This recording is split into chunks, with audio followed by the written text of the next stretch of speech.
2 balls and a strike to count on Taylor. Reyes fires, swinging a drive, deep left field. It's his way back. Walk the ball. Chris Taylor.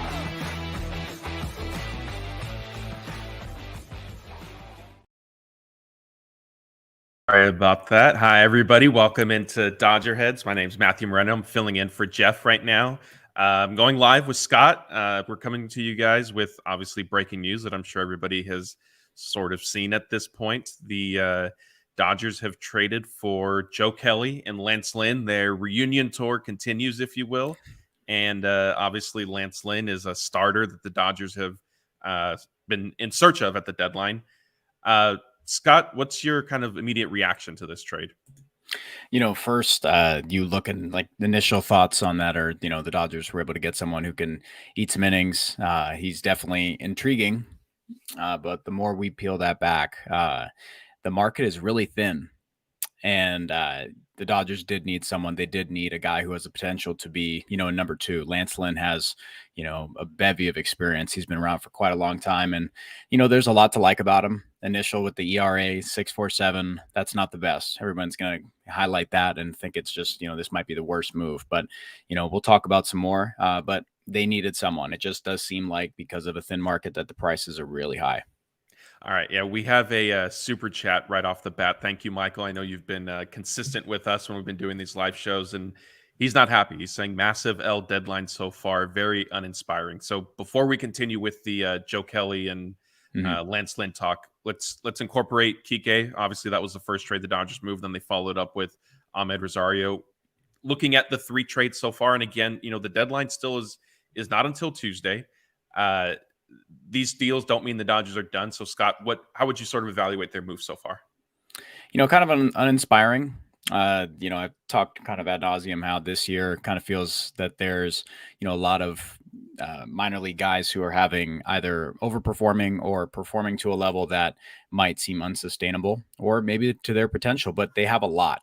8 guys in the top 100 and it might be 9. I'm not sure about that, but it just seems like they have a lot that they can deal. It just seems that Andrew Friedman's track record of not overpaying this might be the year without as much on the market to deal for. You might have to settle for less by giving up someone you might want to hold out for, and maybe a higher price guy. But in this aspect, you do get Lance Lynn, Joe Kelly, and you have to deal Nick Nastrini. Yeah, I thank you, Michael, for that super chat. And so again, if you guys want to throw those up, we'll stop our show and kind of get to the question as quickly as possible. So now let's get back to kind of this trade specifically. I know we touched on Lance Lynn kind of to begin with. You mentioned his FIP is better than his ERA. If you dig into some of his stats, and there's some good and bad. One of the bad is he's allowed an MLB worst 79 earned runs and 28 home runs this season. If you look at it, though, his strikeout rate is 27%, and he's gotten at least 1 out in the 6th inning in 12 of his starts so far this season. And I think that honestly is the biggest thing for the Dodgers at this point is, for the most part, Lynn is an innings eater. And if you've watched the Dodgers, like I know Scott has, myself, obviously, and a lot of our viewers who are on with us live right now have, the Dodgers have struggled to get length from their rotation. And so I think that's something that hopefully Lynn is going to provide them with. Is there anything else you want to add onto his season so far? Yeah, absolutely. A lot of his struggles have come pitching, with the White Sox. And since, Fangraphs had a terrific article a few weeks ago. Give them a lot of credit. I'd really like to pull up the name, whoever wrote this real quick. Just give me one sec. Leo Morengstern. I don't know how you said that, if I butchered that one, but he had a terrific write-up about how Lance Lynn's home run rate has skyrocketed since he's been with the White Sox. And it's something that's not really sustainable. It's got about, 2.11 homer per 9. And that's a lot. That's something that pitching in Dodger Stadium, we'll see regress a bit. The reason why there's a lot to like about Lance Lynn, has a career high K rate right now, almost a 31% whiff rate and 84th percentile. And that's among all starters. So, or it might be all pitchers. So give that for what it is. Get him with the Dodgers, coaches, let him get with Mark Pryor. I think that there's enough there that you can be confident they're able to get both length, and able to maximize what he can do. So it just, on the surface, it's uninspiring. So, but he definitely is a guy who has the potential to be exactly what he was against the Seattle Mariners a few weeks ago, when I think he had 16 strikeouts. Obviously, that's a outlier performance, but it just shows that he does have that type of stuff. So, that's where I'm at. It's uninspiring on the surface, but this is an area of need. I want to see what he can do. This is interesting. Yeah, and I think, one thing that also needs to be taken into account is, a lot was made about Lance Lynn's no trade list, and obviously the Dodgers were on it, but pretty much every report since his no trade list went public was that, if joining the Dodgers was a possibility, that he would waive it to do so, that he would waive it. So, we can kind of disregard that. But the next kind of factor, at least for me, and I haven't seen anything reported yet, and I've been checking, is Lynn has an $18 million team option on his deal for next season. And typically the no trade list is, used as sort of leverage, if you will. And if you look at the teams that were on there, it was a lot of good teams in addition to the Dodgers. And so I'm curious to see if, he said, okay, I'll waive my no trade list, but does it come with some sort of, you're picking up my option for next season? It does have a $1 million buyout, which I imagine the Dodgers would probably prefer to pay as opposed to having to pick up the option. But yeah, are you concerned if it does, come about that they also need to exercise the option as part of this deal? Would it change anything for you? Absolutely, I think so. But it also could be, a bargain if that's the case. But that's as it stands now. That's a bit of ways away. But I also think that would have lowered the cost of the prospect. And there's a lot of leverage on both sides. Lance Lynn with that no trade has that. But it's interesting. That's an interesting point to bring up. But I think that everyone needs to take a breath and look at the market for what it is. There wasn't much out there. We're talking about having to give up top prospects for Jordan Montgomery, stuff like that. There are no A1 starters out there. And even if you're referring to Justin Verlander, the price tag attached to that is huge. So for anyone that thinks that there's a tier one, it's just not there. Lance Lynn, you have to look for project, you have to look for upside, you have to look for potential of altering some things and unlock their best. And there's no better team in the National League than the Dodgers. So I'm confident that they're able to figure it out, get him in there. And if it's just Nastrini, and that's really what you're worried about for, Joe Kelly, you're getting a right-handed reliever with a ton of stuff, like ton of good stuff. We'll talk about that. I love my boy Joe. But Lance Lynn, if he's able to figure some things out, can give them, just like you said, length, and he has the ability to get a lot of swing and miss, which they've desperately needed in this youthful rotation, which it's hurt them all year, but it's been okay. Yeah.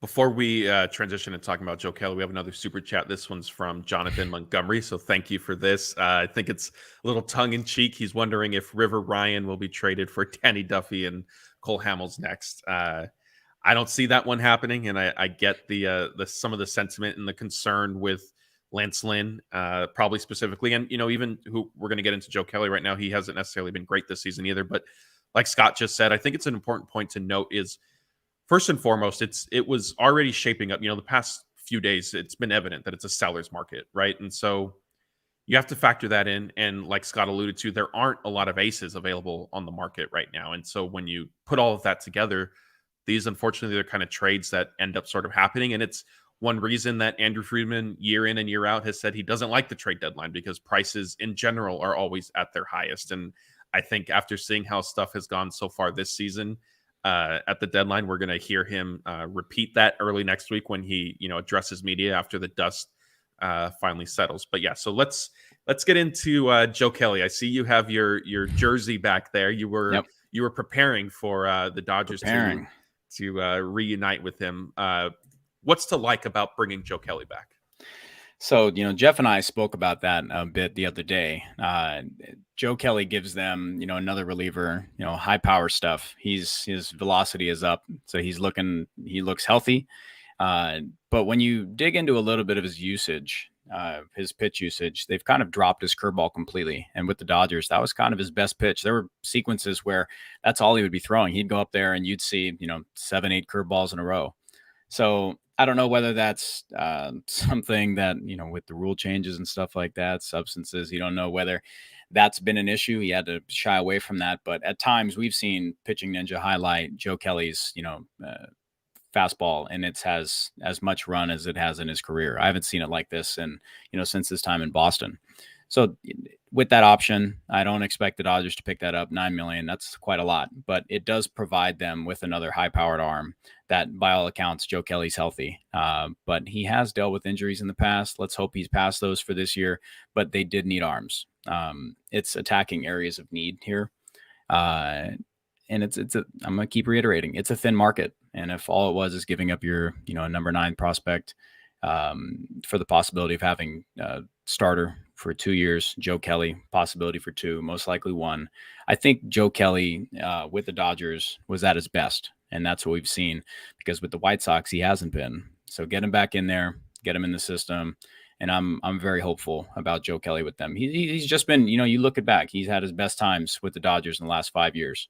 So he's had some magic in that bag, and I expect him to find a little bit. And I'm excited. I'm biased towards Joe, so I'm excited. I do agree with you that there is a little bit more reason for optimism with Kelly.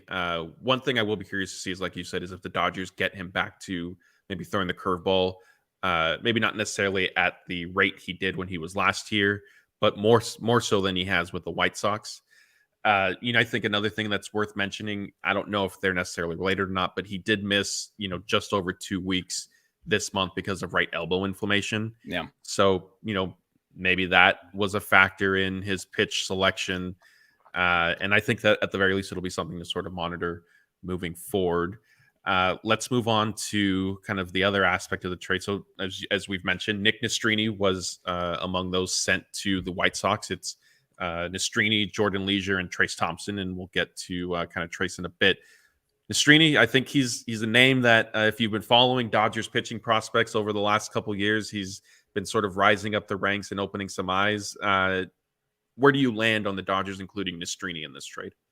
Nastrini at some points had some of the best stuff in the, fast, like you said, fast rising through the organization, big strikeout guy. Last few years, he's had, K per nines of, 13, 2.4, 12.46. So he's been a big strikeout guy, but one thing he's always struggled with is the walks. Right now he's teetering on that line, just a little bit of both strikeouts. And, he's in his second season in Double-A. He's 23 years old. So it's okay losing Nick Nastrini. They have, it hurts because of his upside, local kid. But I think it's okay. He's had kind of a step back in a sense that, sure, his walk rate's kind of on par with everything else, but he's not as getting nearly as many strikeouts. So I wouldn't say it's much of a down year, but if you really want me to say, it kind of is. And if Friedman's comfortable letting him go, then they might not be as high on him as say the White Sox. But yeah, I'm okay with it. Yeah, I think that's an important point you just made is, the Dodgers, one thing Andrew Friedman has done well, certainly, is he trades from areas of depth and strength within the organization. Dodgers are loaded with pitching prospects, and more times than not, when Friedman trades a prospect, it ends up working out in the Dodgers' favor, where that minor league player doesn't necessarily go on to become a huge star. I'm not necessarily wishing that on Nastrini by any means. I hope he has a successful season, but I think a successful career, but I think Andrew Friedman does deserve some benefit of the doubt here in deciding to trade, like I said, a top 10 prospect from the system. There's still obviously Bobby Miller, Emmett Sheehan, Michael Grove. I know I'm Nick Frasso. Yep. I feel like I'm forgetting a few others, but that are still around in the organization. And obviously, some of those guys could end up being included in an Arenado trade. And that's something that's sort of out there a little bit, as much as the St. Louis media is trying to push back on the possibility. And it doesn't, just because the Dodgers and Cardinals have obviously held talks, doesn't mean that it's guaranteed to come to fruition, but there's at least some traction there. So let's move on now to Trayce Thompson. His career, his second stint with the Dodgers sort of, comes to a bit of an abrupt end. He's currently on the 60-day injured list because of his left oblique strain that he suffered earlier this year. Coincidentally, I happened to publish an article this morning because Trayce hit 2 doubles, had an RBI yesterday. Miguel Vargas also contributed in OKC's win. And so that's up on our website. And we also have highlights from that game up on our YouTube channel if you guys want to check those out. And now here we are a couple hours later. Trayce is on his way to the White Sox. What do you, when you kind of look back on his second stint with the Dodgers, is there anything that sort of sticks out? You know, we haven't seen Trayce for a good bit of time, and it's they kind of feels like they Phantom IL'd him for a bit, let him take his time. It got really tough for him. It got really tough to watch. And if it was injuries, then, you know, I wish him the best. I hope he's healthy. But it's a bat that it didn't fit with the Dodgers. I know you said, you know, five hits in his last, you know, 2 games down in AAA. He's always had that athleticism.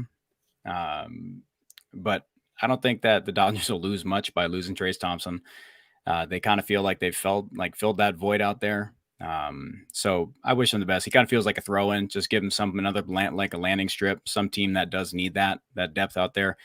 So going to Chicago is either a DFA or he would stay in AAA with the Dodgers. So that's kind of it. It doesn't have much loss, doesn't have much gain. So just let him go to a place where he has like we've seen the Dodgers do this before.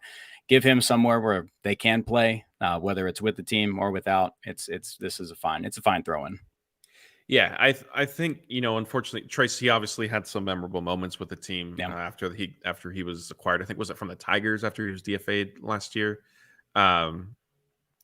But yeah, it really just seemed like the Dodgers were trying to fit him into a platoon role that just wasn't panning out. I mean, his reverse splits last season, they were holding true again this year. The Dodgers kept sort of running him out against left-handed pitching. You know, the oblique thing, when it happened, initially they thought it would be relatively minor. Then Dave Roberts said, no, it's actually going to be a while before we see him. And so I honestly was looking at Trayce probably not coming back had he remained with the team until you know, late August, maybe September. And at that point, who knows what the roster complexion looks like. So yeah, you know, I agree. Obviously wish him the best. You know, like I said, there's some memorable highlights. So before we kind of get into sort of wrapping this up, I want to, if you guys have a question, go ahead and throw it in the chat. Just remember to start it with question in all caps so that it's easier for me to kind of spot them out as you guys are commenting with everything. While we're waiting for those, Scott, I'll pose this to you. Trade deadline, like I said, 3 p.m. Pacific time on Tuesday. So there's still a little bit of time for the Dodgers to continue making moves. And by most accounts, I don't think they're done. I don't think anybody's, you know, sitting here saying that they're absolutely done. Is there anything you would like to see them do between now and Tuesday? Acquire another starter. I do think they need one more that they can bank on. You know, we've seen Emmett, you know, Sheehan have his, you know, struggles without a doubt. Tony Gonsolin, this is as widespread as we've seen it in a long time, you know, about 10 years for me. I haven't seen it this, you know, trend this far down in a good bit. So, Julio had a couple of games with a really, you know, solid stuff. Followed that up with, you know, 6 innings, 3 earned. That's not bad. So once Kershaw's back, they'll have that, you know, one. Who after that?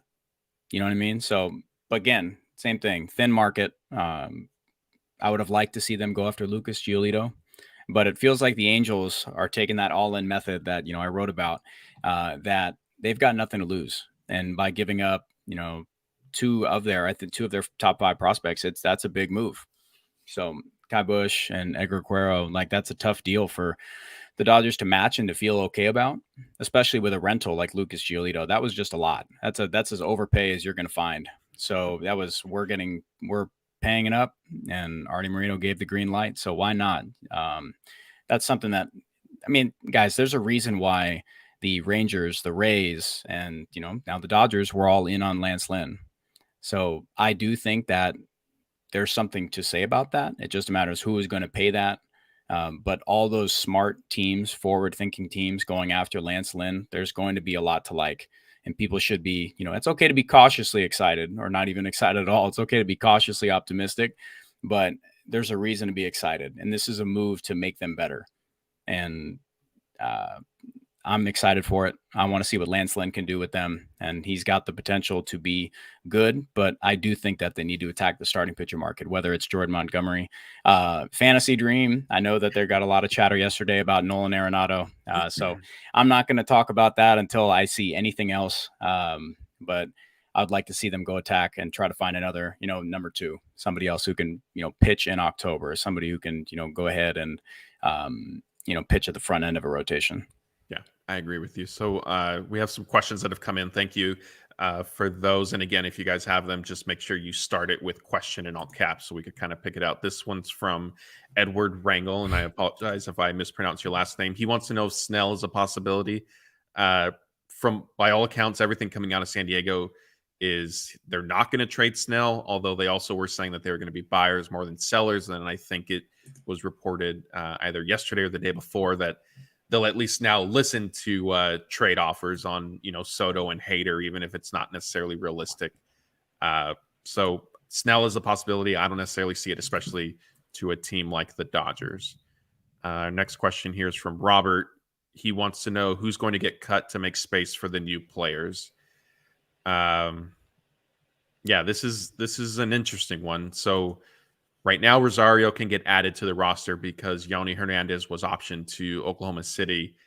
In terms of Lance Lynn and Joe Kelly, the Dodgers certainly are going to need to do some maneuvering. Is there anything, Scott, off the top of your head that you could think of to solve that? I mean, somebody's going to have to lose a spot on the 40. I'm not sure on the Major League roster. I have to pull that up.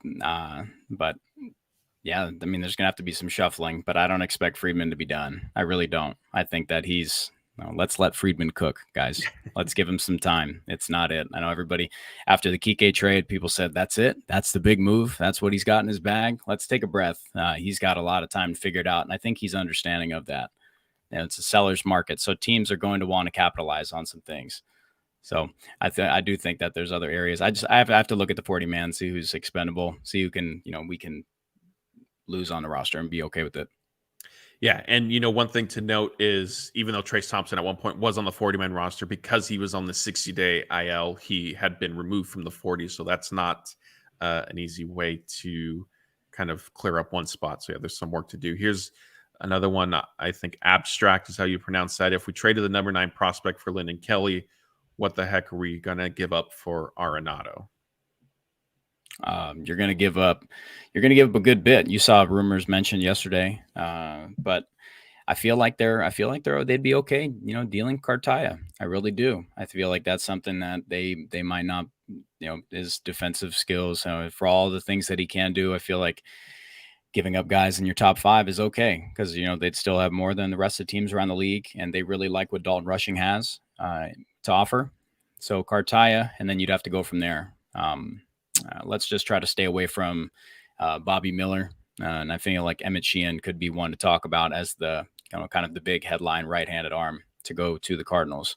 So, but, I know it's a touchy topic for, St. Louis. So let's kind of stay away from that one. All right. Let's, so this one, Leasure Jones, which Dodgers prospect did we trade? So again, if you missed it, it's Nick Nastrini, who's probably the most notable, he's the most notable prospect that the White Sox are receiving. Trayce Thompson, obviously not a prospect, and Jordan Leasure also was traded to the White Sox for Lance Lynn and Joe Kelly. Here's a question from Noah. Do you think we could get Marcus Stroman? I honestly think the Cubs might not sell.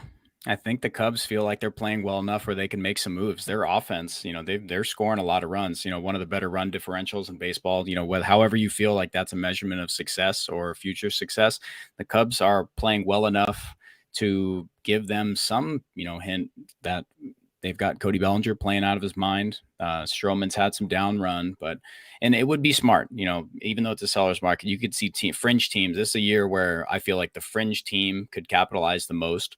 That even with Stroman struggling, they would be able to deal him and pick up some moves for the future, even though they're playing right now to play for the future. They're just playing at a really decent clip to stay relevant.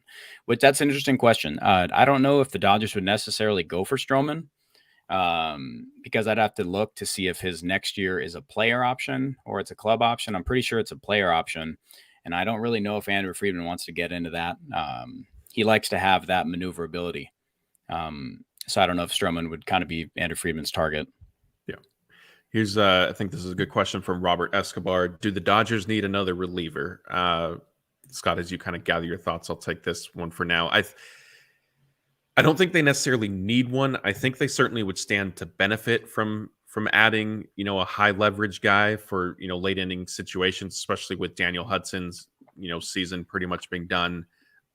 Blake Trinan, no real update on him, so I don't think you can count on him to come back. But I think the problem with that is, as we've discussed and highlighted throughout this show, it's a seller's market, and trading for, elite impact relief pitchers is not something Andrew Friedman has, typically enjoyed doing anyway. Yeah. So when you couple all of that together, I don't see that happening. So considering that would be, if that all holds true, I don't know if it's necessarily worth adding another, kind of second tier, third tier relief pitcher. Where do you fall on that? No, I agree. Yeah, that's just something that he's never done, and it's kind of been thorn in the side. One of the worst trades the Dodgers have made in a really long time was for a reliever, 2 of them. So they don't overpay for relievers. Just we saw last year with Chris Martin, they gave up, I think, Billy McKinney. Was that correct? I'm pretty sure.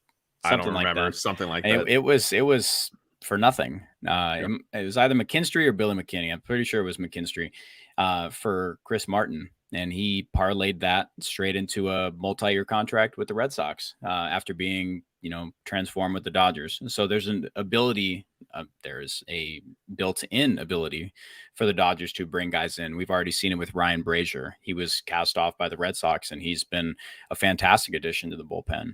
So they can see what the Dodgers really, what these players have, what these arms have, and kind of highlight and pinpoint what they do best.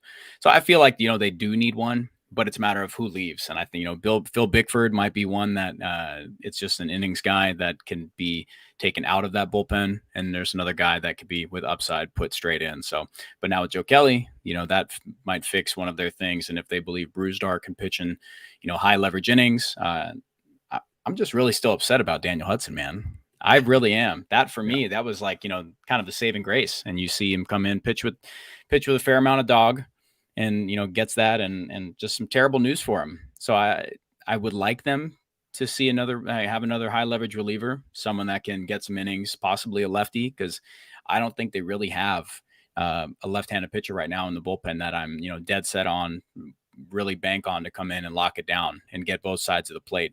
I'm kind of over having the conversation of, okay, he got put into a tough spot, because we've had that with Ferguson, with Brule, and Victor's had his own bumps along the entire way. So I would like them to go out and find another left-handed reliever that can confidently pitch against both sides of the plate, and we won't have the conversation that they faced a string of 6 straight right-handed hitters and they couldn't get one out. So that's where I would like to go. So yes, they do need another reliever. Yeah. Let's see it. So this one's from, Joshua Ecker. He wants to know thoughts on potentially getting Pham or Canna from the Mets, and I'll kind of add the caveat that there hasn't necessarily been anything sort of linking the Dodgers to these 2 players, but I think the Mets have entered sell mode, if you will, by trading David Robertson to, was it the Marlins last night? Yep. And obviously the Dodgers, they've been after a right-handed bat. They may or may not have addressed it by trading for Kike and Rosario. I'm not fully convinced that either one of those guys are necessarily the right-handed bat that the Dodgers sort of needed, but time will tell. So Pham or Canna, would you want to see either one of them on the team? Tommy Pham, man. Tommy Pham's been stellar this year. Signed on I think like a $6 million deal, something like that. Took a flyer on him to fill out that big, booming, high-priced, big budget New York Mets team, New York Mets team that really has underperformed, and that's been tough. Seeing some of those quotes was really, really, really funny.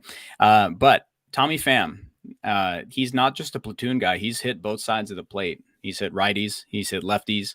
131 WRC plus versus lefties. So that's a guy that you could stick out there in left field, and he's got plus defense. He's got a cannon. So we've seen him throw out, Ha-Seong Kim. That's a notable clip on YouTube. If you pull that up, that one's fun.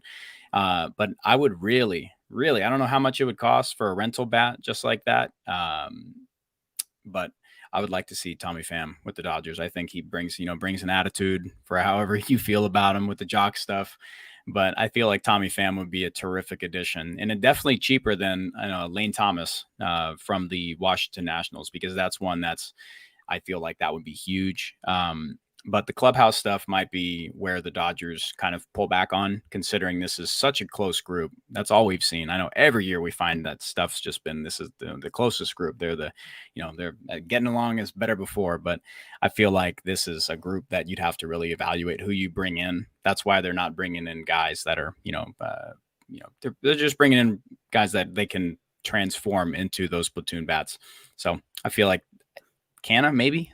But Tommy Pham, you'd have to really think about the clubhouse stuff, but he's definitely performing like he would be a guy that is the upside look. You'd get him and you'd say, yeah, he's a clear upgrade. But I don't know about either of the two. You'd have to really ask Andrew Friedman if the clubhouse could handle that.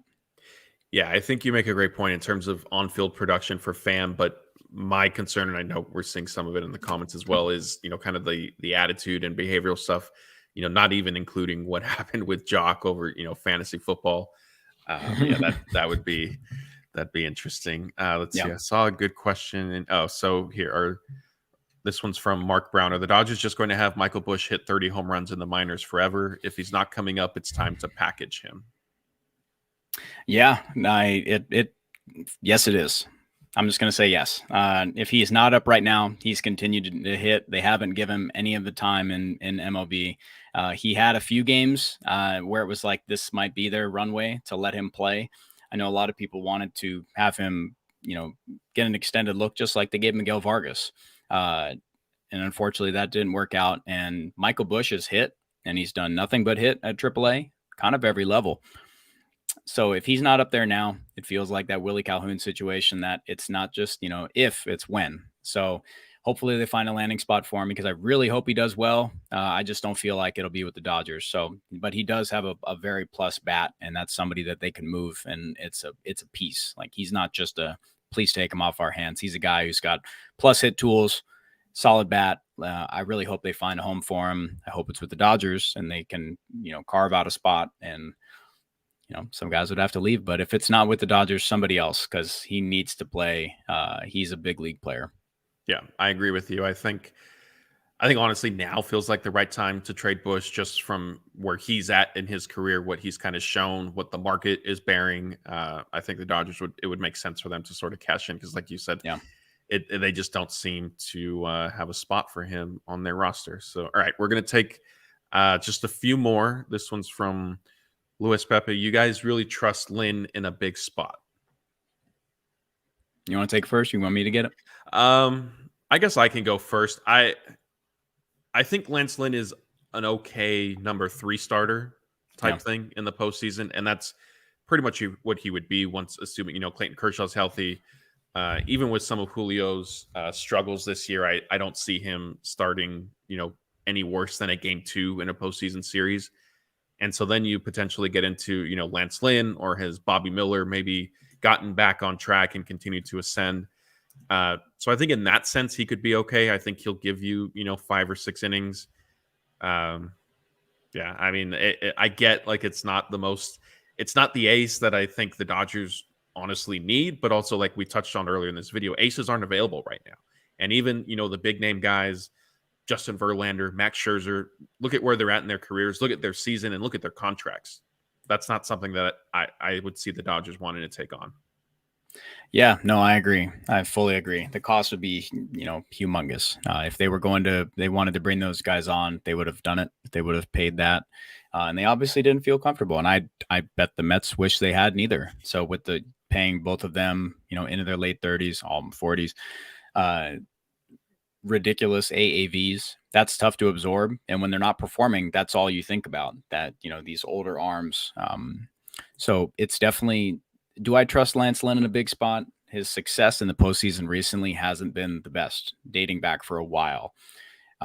It all matters. Like, these are all questions that are just immediate reaction. Like, do we think that they'll be able to figure some stuff out? Yes. Like, I do think that they'll, be able to get the best out of Lance Lynn. Hopefully his home run per 9, that kind of regulates, which it will. It's at a ridiculously high clip right now. And that's something that'll regulate in a pitcher's ballpark. Hopefully a different change of scenery at Dodger Stadium. Those will come down, but they need to figure out why. Why is he giving up so many homers? Why is he putting him, why is his extra base hits, so prevalent with his game? So if not, then it's a problem. Then we're talking about an issue here. And then if they didn't go out, like I said, and attack another piece to the rotation, then that'll be a problem. Then it'll be like, wash. Why?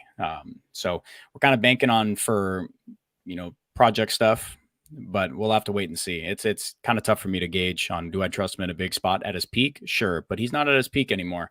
So I would really like to see what Pryor can do. And I'm sure they're already figuring it out. This is stuff they've been talking about for weeks and evaluating, and that's why they felt comfortable giving up their number 9 prospect.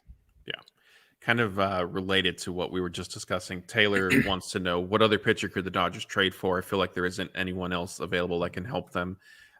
For me, honestly, I think probably shift your attention to the Cardinals at this point, and whether it's an Arenado trade or not. Montgomery and Flaherty very clearly are on the market. Both are rentals. And so I could see the Dodgers again, whether Nolan is included in a blockbuster trade or it's just straight for a pitcher. I think the Cardinals and Dodgers probably end up lining up on something. Let me see. We had another one here that I wanted to sort of address. Not seeing it now. Sorry, guys. Bear with me. It was basically asking about Dylan Cease and, the Dodgers, can they go trade for him, or should they trade for him? Something to that effect. And I think, honestly, with that, having now traded for Joe Kelly and Lynn, like the odds of the Dodgers now circling back for a second trade with the White Sox for Dylan Cease is not likely, 1. And 2, I think he may not necessarily be somebody the White Sox are looking to trade. And on top of that, if they are, the asking price could end up being too high. Yeah, that'll be a big asking price. He's got, he's still in arbitration. So that's, he's at his best. He's one of the best pitchers in the league. But he still has, 2 years of team control after this, heading into his, this peak years, before his age 30 season. He's a free agent, in 2026. So that cost might be too high, considering he still has arbitration. That's territory, guys, where if you want to see an overpay, that's where you'd have to be with this market. I'm sure people have called, and that's why he hasn't moved. So that's why Giolito's is gone. That's why Lance Lynn is now a Dodger. It's just, you want to see the price rise rapidly. That's Dylan Cease type with arbitration, where the cost can be controlled for still a young arm. And if he downperforms, you don't, it's still not a big blow to the payroll. So that's why guys that are still under arbitration, you're going to see the cost rise exponentially. Yeah.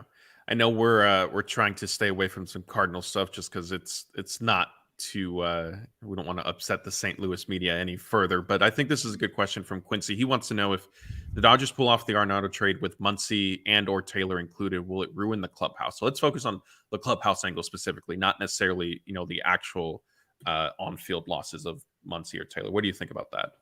I think he'd be fine. I think that Nolan Arenado, like in 2017, I know we wrote an article about it. I've read it a bunch of times yesterday, getting fired up.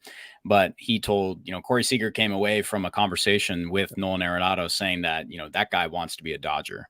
Arenado has notably grown up as a Dodgers fan. I think that he would join this clubhouse with as many, veteran guys on here, Mookie, JD, Kershaw, and just want to be one of the guys. We haven't seen, we've seen Nolan Arenado have some, ferocity, like in his game. And this team's got, I'm going to say it, Matt, team's got a lot of grit. This team's gritty. So to be able to bring him in, I feel like he'd fit right in. It would be great. Like that, we'll rejoice. Like that would be big time. I'll, scream and wake up my neighbors at, any time of the night if that breaks overnight. So that would be huge. I feel like he'd fit right in. It would be tough losing Muncy and Taylor, considering their past performance, and how that would affect the clubhouse. But I really think that Arenado would fit right in, man. Yeah, I agree. I think, as much as the Dodgers are aware of clubhouse implications, stuff like that. I mean, it's the past couple of years, the team has undergone significant changes with a lot of, proverbial clubhouse leaders no longer with the team. And so I think for the right moves, the Dodgers feel comfortable sort of doing that. Let's see. I think we pretty much covered most of them. I saw one here, so I'll take this one from Eric. He wants to know, should I order pizza tonight? I will say yes as long as you don't put pineapple on it. Let's see if we could get to one or two more.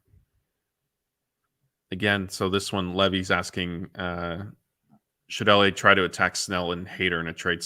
I kind of touched on that earlier. Scott, do you want to maybe answer that while I scroll for a couple more? I think the days of the Dodgers trading with the San Diego Padres are kind of over. The last time they did that with, the Kemp deal, we saw that collapse happened pretty quick. They blew that up immediately. I just don't see a trade unless a lot of teams around the league know that the Dodgers have, terrific prospect pools. They have every year, and this year seems like any team should be willing. It's just from a PR perspective. I don't think that would happen at all because all the hype, it's unfortunate. I don't like to see, it's a rival. It's a team that, has an incredibly talented roster. They're just not playing well. So I've got some friends that are Padres fans, and, I've had my digs on them already this year, but for the Padres to have all that buildup and then the Dodgers to immediately go ahead, snag Blake Snell or Hader, I don't think they'd be able to do both. That'd be too much. Let's relax. But if they were to get one of the two, that would be, something that, might be a big of a hypothetical parade as the, was that the COVID year with that parade? Yep, with that one. You'd see a bigger one, hypothetical for Dodger fans, and more of an explosion for them. So I don't think that's a possibility. Let me spin off that really quick and give me just one word answer. If you need it, if the Dodgers were in somehow a situation to trade for Snell or Hader, which one of the two would you want?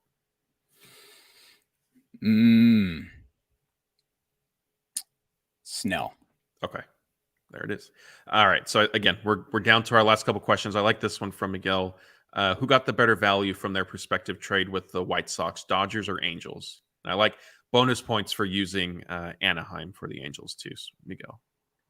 I'm gonna say the better value. I'm gonna say the White Sox in the trade with the Angels. That's a lot.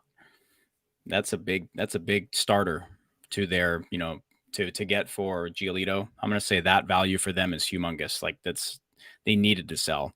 But are you asking between Dodgers or the Angels, what we got back? Oh man, I'm going to say the Angels for where they are. I've had this talking point too. Wrote about that. If they're already at the lower, like the bottom five in prospect pools, like their minor league system is already sometimes it might be as bad as it gets. To deal from that, to take yourself from the already low to say the 30th ranked farm is not that far between the gap between where they were and say the Dodgers. So I'm going to say the Angels got a lot of value because, they were able to make their rotation better. Giolito has the possibility to be an ace, and their farm system is already really bad. So it didn't hurt that much to go ahead. And they have Logan O'Hoppe. He's fantastic. I hope he gets better with the shoulder soon. So I'm going to say that the Angels and White Sox both got better there. That works out for both. They're both in, kind of desperate situations. Dodgers is a TBD. We really have no clue. I would say the most surefire one is that Lance Lynn might be out there for innings. And Joe Kelly is someone who can give them upside. Those are the biggest two things. I can't say much about Lance Lynn's success until we see what he does over a few starts. All right. Yeah. So there you have it. Scotty's official take is Dodgers have lost the trade. That's going to now live online forever, Scott. I'm not doing it. I'm not saying that. TBD. Yeah, that stuff though. I'm going to miss Nastrini. He was fun. He has the potential to be amazing. There's some things he has to work out, but as of now, it seems like a steep price, but this is the market.